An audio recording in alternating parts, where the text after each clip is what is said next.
Thank you. Am I live? Good, go. Okay, so thank you, everybody. I'm going to go straight into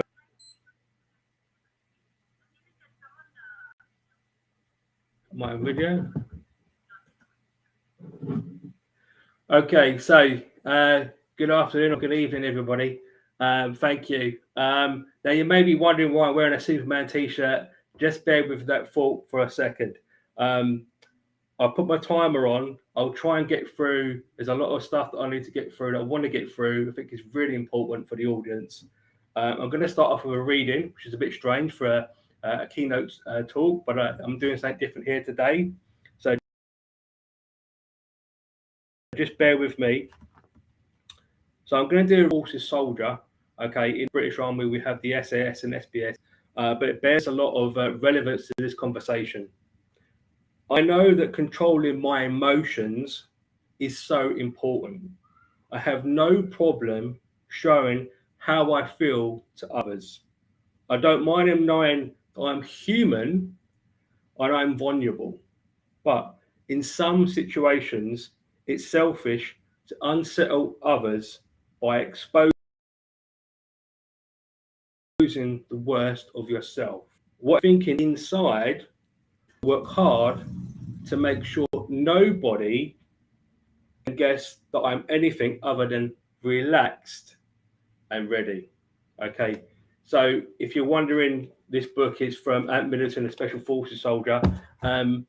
Just to take reference from that, I am an ex-soldier myself, and it really does amaze me how much we can learn from Special Forces or soldiers in terms of emotional diversity, but also emotional intelligence. The rationale upon that reading was, as stated, the British Army are in a stage now where we're going through a phase of trying to embed more emotional intelligence skills within our recruits. Okay. And that's happening right now. And the reason I chose that reading was to really, depict to you, look, it doesn't matter who you are. You could be Superman, you could be a special forces soldier. Really important, not just organizational performance, okay, but also in life, because as we know, there is a direct correlation between knowing your emotions, okay, which is your thoughts, feelings, and behaviors, okay, and your mental well-being. Okay, moving on. How can business leaders replicate SF training? SF training is special forces training. Well, first, you can't, okay? From a military perspective, you can't really do that. I know over the years, there's been lots of kind of taking out some of the different elements that we use in the forces, but today I'm going to narrow it down for you, and I'll give you two frameworks that you can use in your company. So what you can do is you can do two things. The first thing you can do is you can fix upon their mindset. Okay, so there's a lot of positivity within special forces training, even normal regular armor training. Okay, and we are very good at working together in teams and understand our emotions. Okay, the second thing you can do from that is to away frameworks from these type of training into your organization, which I will give you today. The new frameworks are being used currently in the British Army because we're going through a phase of different training. Okay, we change our curriculum every couple of years. I think it was about 2 years ago. I was happy to be at the conference, and we are using things like empathy, which is a top leadership skill in terms of reference to an emotional intelligence skill. It's very, very important. Moving on. Okay. Before I even attempt to give you my own definition of emotional diversity, I really want to pinpoint some of the things that really come under that umbrella in terms of the research that I've did. We're talking about people's emotions in the workplace, which is, from a human resources perspective. Okay?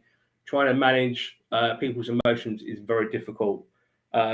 but it's something we need to access and engage and understand because, reference point Daniel Goleman's work, okay, there is a direct correlation between emotional intelligence and organizational performance. And part of that is emotional diversity.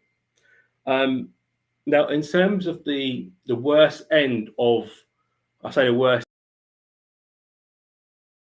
and it sounds like a naughty word, but we look at toxic leadership. I am not going to do a definition here because it's still, I would argue, under researched, but it's real. Okay, so I'll give you a very small example. So somebody at work that upsets others, inherently so, either directly or indirectly, and causing their emotions to devalue. So you feel like you're in a low state of mood because of that leader. Now, the problem with toxic leadership, as we found from the Great Resignation, which is basically where 40 million Americans quit their job. That's a big case study. So you could argue on one side that the Great Resignation proves, that emotional diversity and the element of emotional intelligence is so important, and it is, okay, because it's not just about organizational performance. It's about you as a human and how you live your life and help others, which we'll go through. So, and I need to mention here about the term burnout, which is very real as well. Okay, it comes under, I would argue, emotional diversity because we have a lot of strain now in this world. The war in Ukraine, cost of living crisis. People wake up every single day and they're going through different thoughts, feelings, and behaviours. And burnout is very real. So, and it's been recognised. It's not quite a medical condition just yet, but the World Health Organization do recognise it, and you can look on their website for a definition.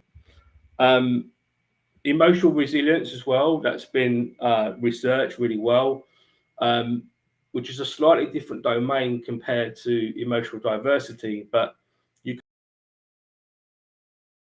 could argue to build up resilience gives you more emotional diversity, your performance as an individual. I hope I'm not going too fast here, so I do apologise.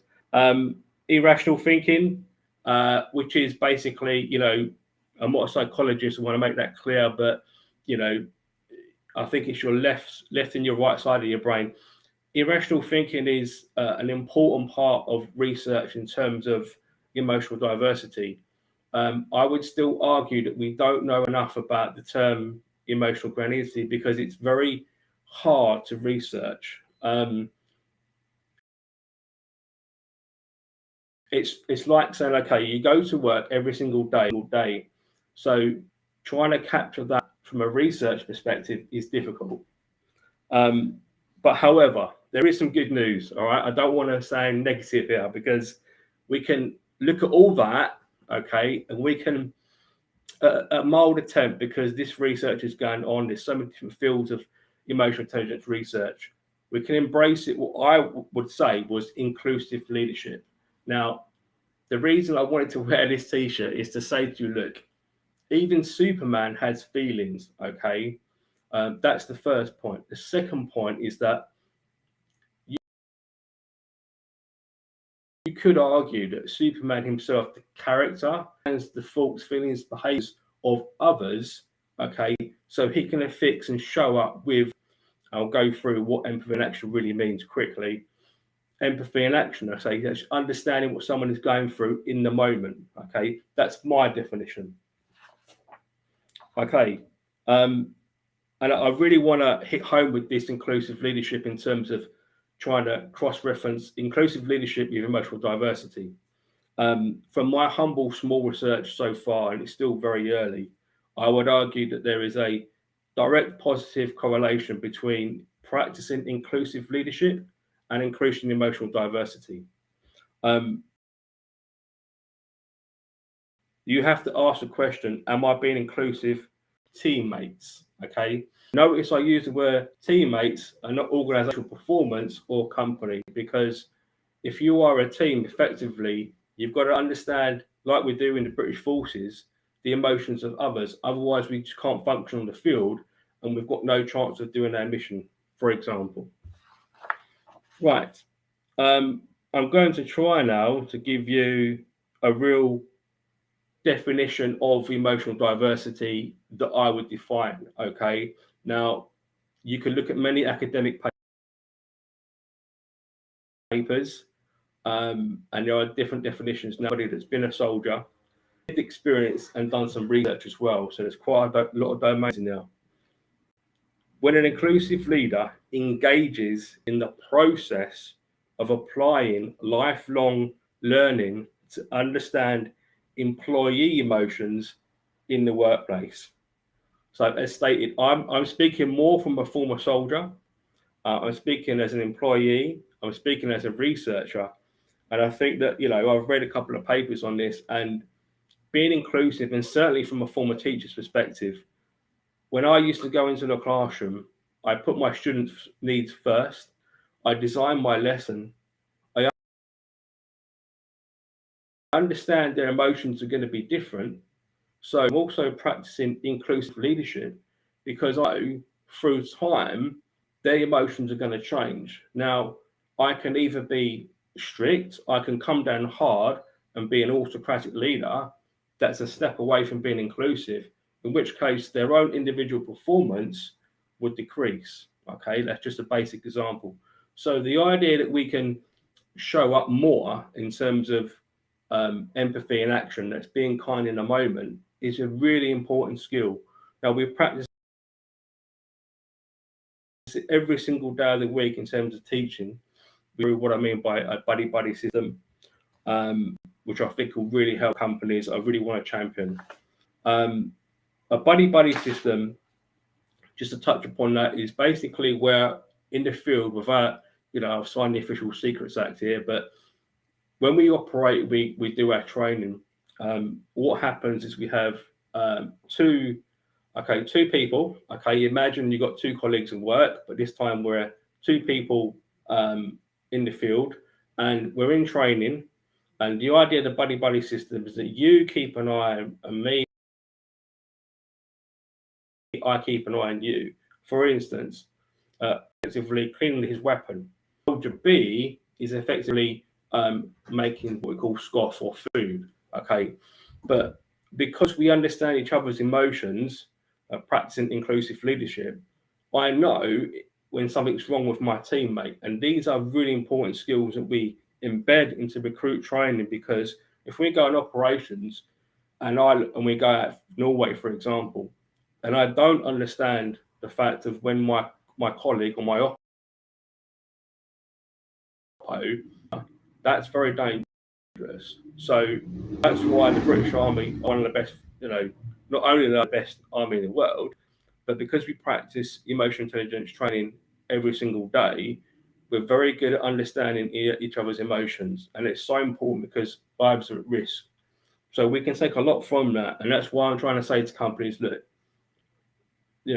some of the best ways, without, giving my framework away just yet, one of the best ways we can practice emotional diversity is through coaching practice. But in a sense, you can't just set up a one, expect it to it doesn't work that way. You have to start with two people. Imagine those two soldiers out on operations or they're in training. Okay, let's looking after each other's emotions and feelings and thoughts. Okay, in a practical sense. So I hope that does make sense. Now, I have put together here a very small framework that's designed to increase inclusive leadership. So I would argue that if you practice inclusive leadership, and you can look at other definitions, you can look at mine that I've just given you, or an increase in emotional diversity. Now, if you use emotional diversity, you also increase emotional intelligence. Now, we know reference point Daniel Gorman's work, there is a direct, as stated before, correlation between increasing organizational performance and emotional intelligence. All right, that's not rocket science, that's there, it's evident. So these are three things I would encourage companies to do in terms of increasing inclusive leadership. Your HMR policy and practice needs to be written and practiced well to understand that your employees, there has to be some kind of coaching policy within your company, right? It has to be. The second thing is when you're designing your policy is to think about talent management innovations, because talent management is a big word in HR, and I know it is. And without going into too much detail, it's a massive field, but you have to align your talent management internally in your workforce in order to increase emotional intelligence. Now, you can do that through the practice of inclusive leadership. So you could argue, okay, let's think about how can we increase inclusive leadership in our company. Within that meeting, you assign people to work with each other, as in the buddy system, and then you unfold it out in that sense. And then lastly, your traditional thoughts around formal and informal learning. Okay. Um, Research these in your own company, because I could give you all the advice here about emotional diversity, but you have to remember every single company is different. Every single company is going to have their own business consultant. I would always argue business strategy first, then you want to look to see how we increase performance from that perspective. And we know that emotional intelligence bears a lot on this conversation.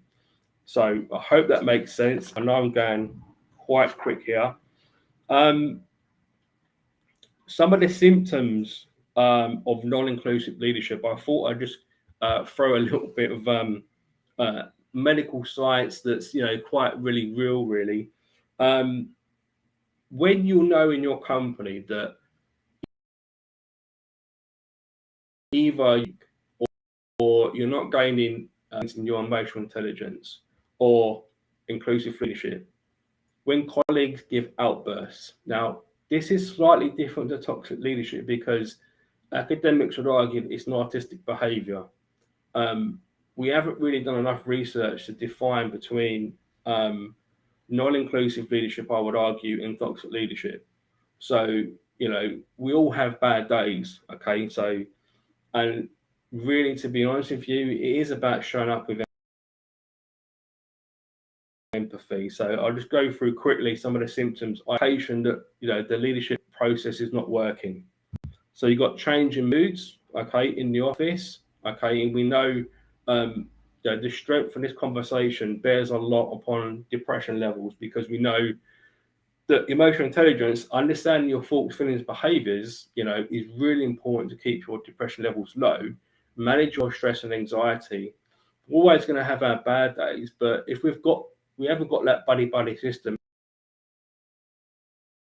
in place, and we're relying on, I would argue, then we're in a poor state. And I think that from my own research, that's why one of the fundamental reasons we see the breakdown in the Great Resignation, where literally 40 million Americans quit their job, okay, which is an alarming number. And I can't give you the figures in the UK, but it's a big number. So this stuff is serious. And I would also argue that this research that all these great presenters are giving you today, it will save lives, because if we understand our EQ more, okay, self-awareness, for instance, getting better at managing our relationships under danger, then our stress and anxiety will be lower. Now, it doesn't mean we're going to have, we can't block out, Superman can't even block out bad news. It just means that when we do get the bad news, our brains are more in a sense where, okay, I can manage it because I understand why I'm thinking that way.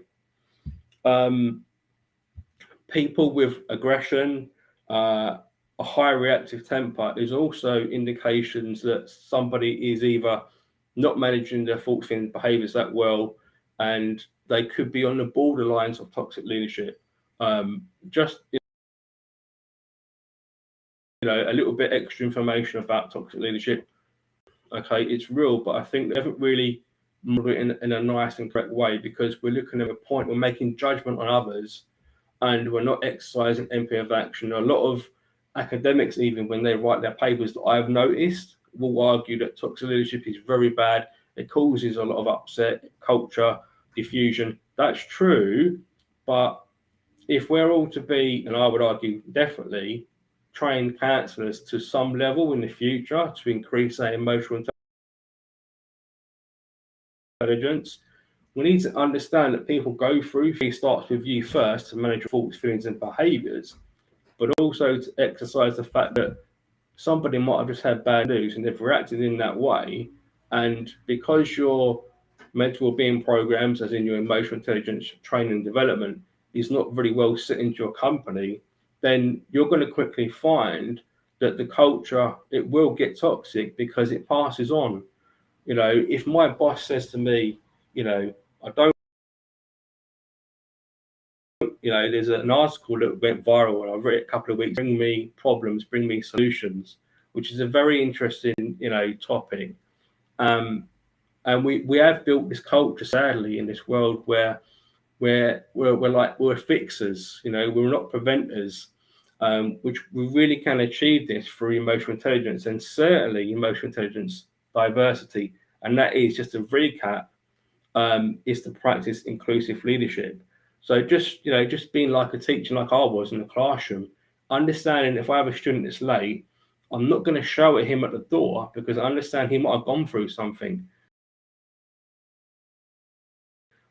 Whilst I might be, you know, inherently or it's a business conversation and it could be a really important meeting, I have to take into people's consideration of what they're going through. And that's sometimes very difficult to do when you're managing a big company. You know, Amazon, Apple, they all go through this. No company is alone in this world in terms of trying to increase that emotional intelligence, embedding what I would call emotional intelligence leadership practice, which goes on to inclusive leadership. Okay, I know I'm giving you all of these terms and models and frameworks are really important. So I think I have spoken about the Great Resignation. There wasn't enough inclusive leadership. From my research, a lot of the breakdown of not exercising emotional diversity came from not being inclusive and understand those thoughts, feelings, behaviours, and certainly not using the buddy system, what needs to happen. So I think I've covered there. The last thing I'm going to talk about is the framework, okay, that I've designed over the years, not just from a research perspective, but also from lived experience. Now, sadly, I'm not going to go into detail here because it wouldn't be appropriate, but I did suffer a really bad childhood. And I had to go through a lot of healing. So I had to understand my emotions more. I went through a lot of self-punishment, which is, you know, a big part of mental well-being. And in order for us to get to a high level of emotional diversity, as in practicing, we need to understand from a human perspective that people go through things. Okay, so this conversation is very, very much in line and on top of the mental well-being that we should have in our companies today. We can't switch a button, sadly, and end the war in Ukraine. We can't switch the button and end the cost of living crisis.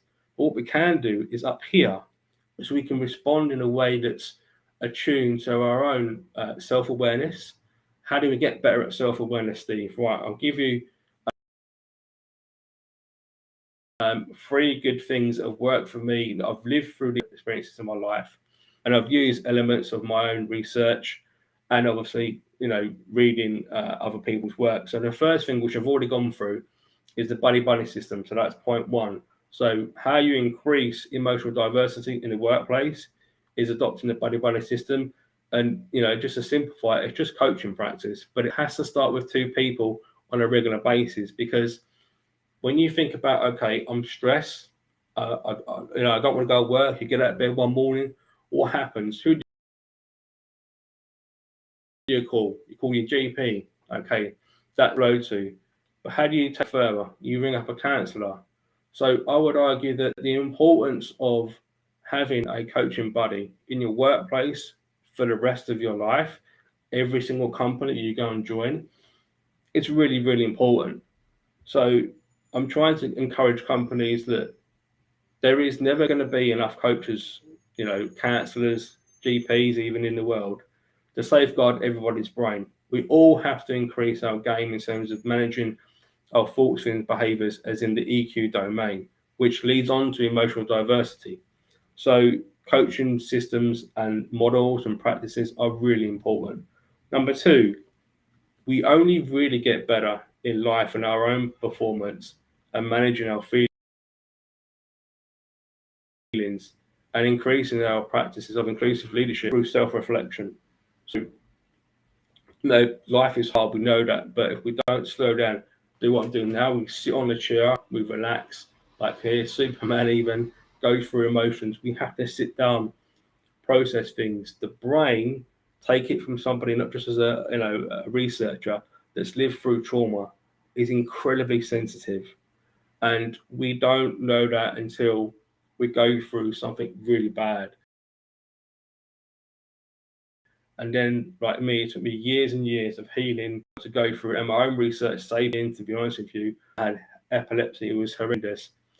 So we have to slow things down. So when you're in that moment at work, for example, and a colleague comes to you and says, look, okay, I really need to talk to you, and you're busy, take that moment to listen to that person, because we're only going to get better at this, working two by twos. You can't switch a button, sadly, overnight and make the whole organization perfect and make everybody aware of the emotional way. But you can start with two people first and build from there, depending where you are with your current training. And the last thing, which I've already really spoken about, if you take anything away from this talk that I've done with you, and I'm sure my other colleagues will second me on this, the power of empathy in action. I call it empathy in action. People just call it empathy in action because, like me, when I went to my counsellor, my counsellor showed me empathy in that moment. Okay, I had to do a lot of work to heal from my childhood, and somebody is open up to you. You might not be the best trained expert and we have to be careful who we open up to with our feelings, but you can show, some argue compassion, but I would say empathy in the moment and understand what they're going through a little bit so that their stress and anxiety lowers a little bit. And if you do this on a regular basis with your buddy system, I promise you over time, your own inclusive leadership, which we know, increases emotional diversity, will increase. I think that's my talk done. Maybe I've got like one or 2 minutes just to give my own, thoughts and feelings around emotional intelligence diversity. I mean, when I look at the bigger picture, I mean, the world's biggest companies follow my work on LinkedIn, which is amazing. But at the same time, when I analyze companies a lot, I would say to you, look, Steve, how far are we away from having a global society that's attuned to understanding their emotions, not relying on medical selective in companies? How far are we away in that sense from building really good leadership? I'd say we're very far, sadly. The Great Resignation proves it. As well as we're doing fantastic research, we're the experts, fantastic, but it's not going into companies fast enough that I can see. I can, I've looked at data. I look at data every day on LinkedIn, and I can tell from my viral posts from LinkedIn that companies need more of this information. I think what they're finding is that they're not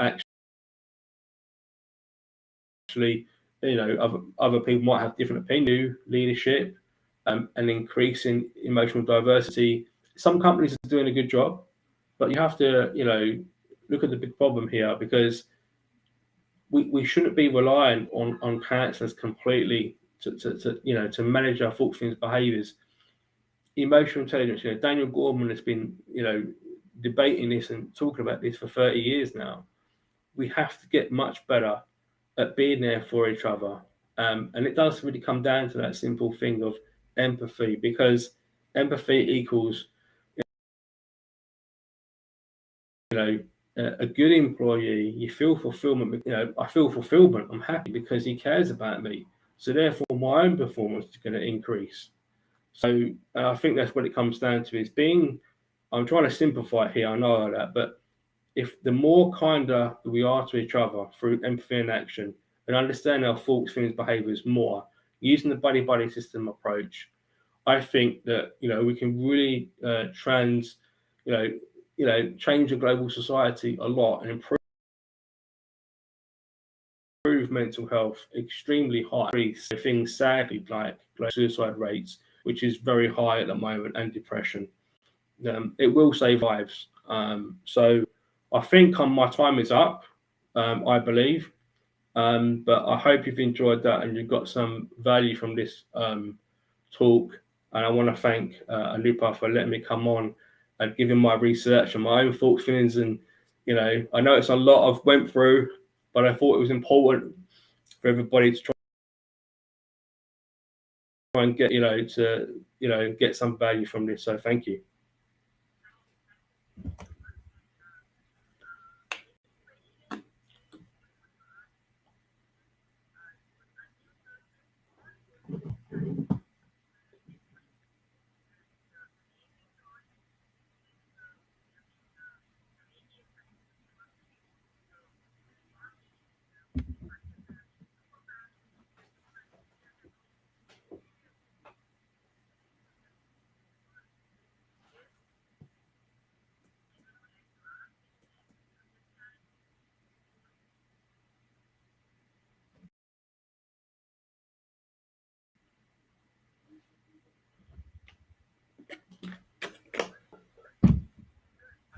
Hi, hello, good, thank you. Yeah.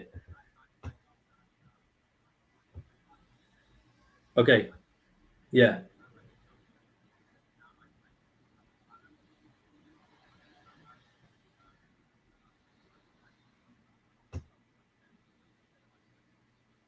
Okay. Yeah. Yes.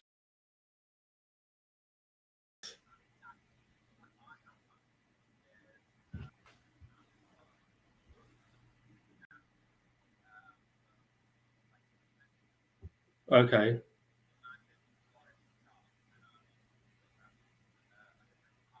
Yeah. Yeah. Yeah.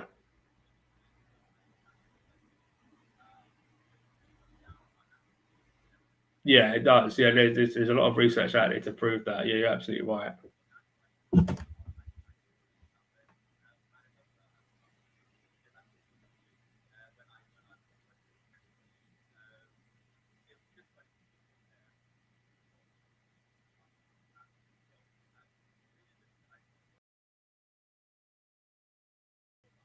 Mm.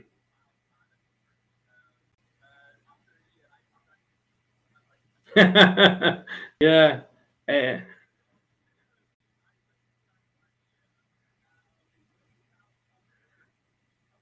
yeah, it's the chaos of the office, isn't it? I mean, it's a classic example.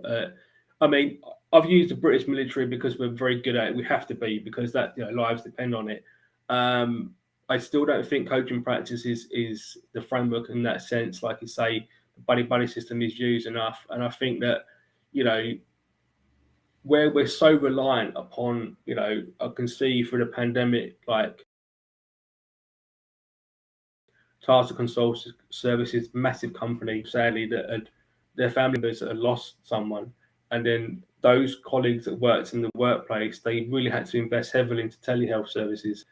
But if they used the buddy buddy system maybe 12 months before that, they might have not had that weight. Do you know what I mean? So it's a very real conversation. It's a very real thing that can impact lives and actually save lives, I would argue.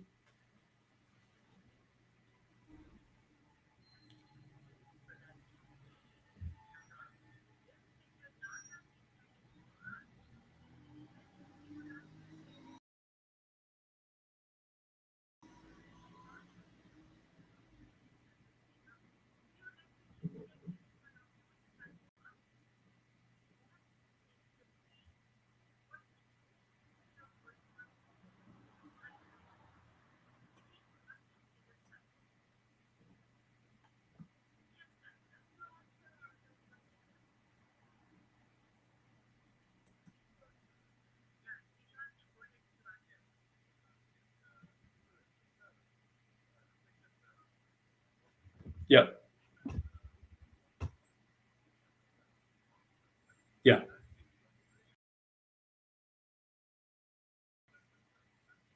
Yeah. Yeah. Definitely.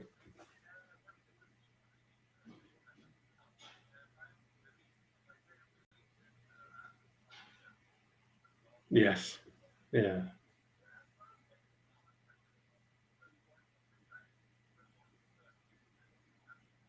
Yes.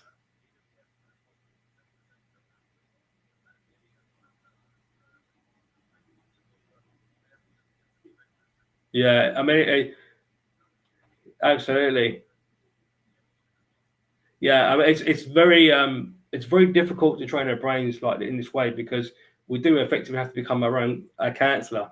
But like you say, it picks up more because you're doing it with your family. What will happen if you in your workplace? I would hope that that behaviour carries on because it takes a while for that ritual to sink in, but it's really important because you will grow as a leader yourself because your dopamine fix will get higher health. Yeah, it does work, but it takes time practice to especially in our families. In my case, I had to go through a lot of pain to get there, but it saves lives and it increases your mental well-being.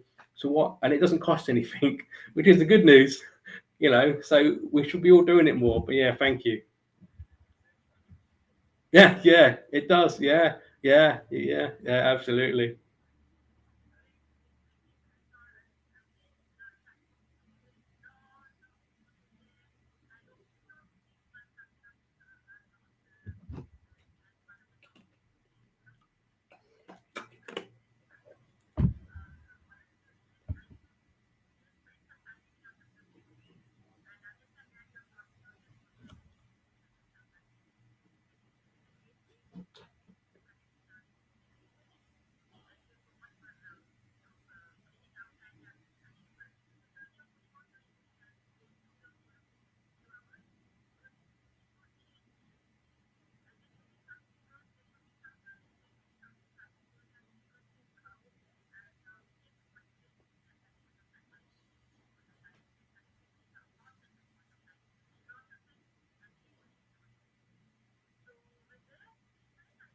Yeah,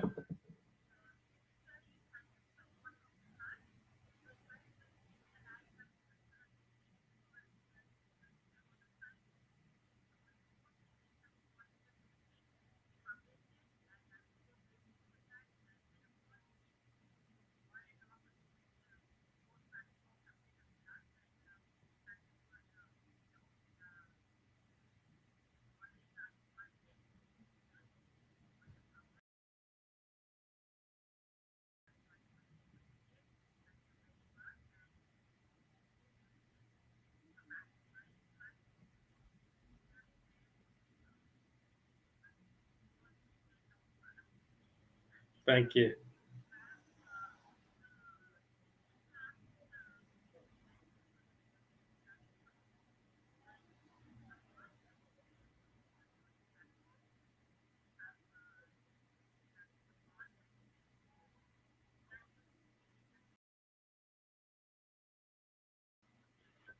thank you.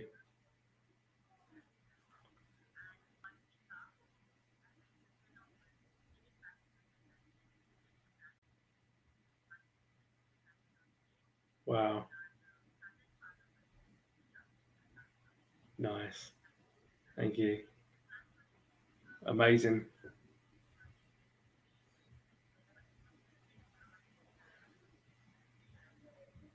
Thank you.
There you go, guys. Sorry.